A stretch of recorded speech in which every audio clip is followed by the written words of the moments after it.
Hello friends.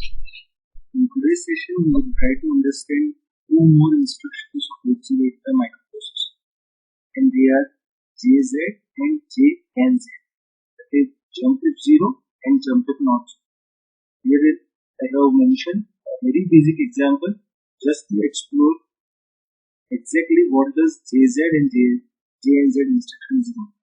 Fine.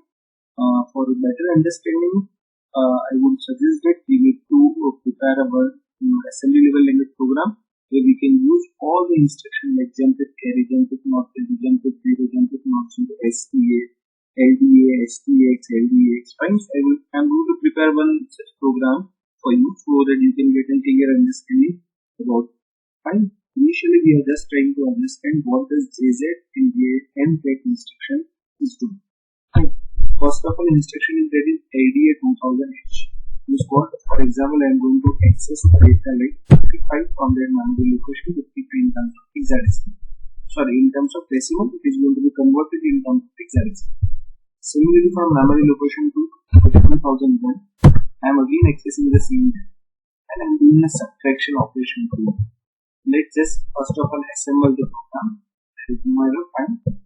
First instruction that is LDA 2000H, which is 55 is converted into 37 in terms of hexadecimal, which is stored at memory with E register.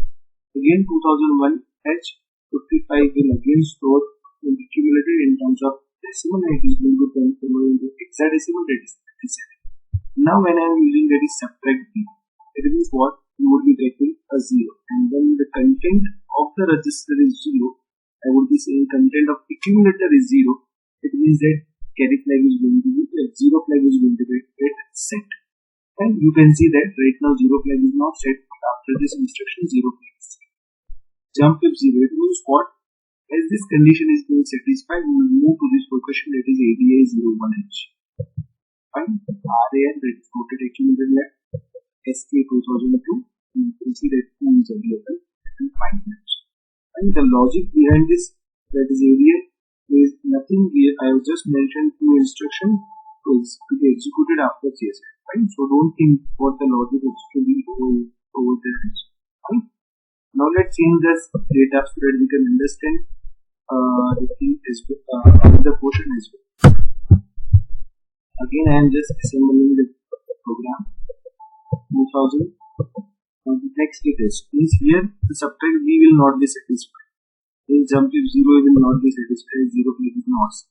So it is going to be executed. It is RAR, ST and 2000. Fine.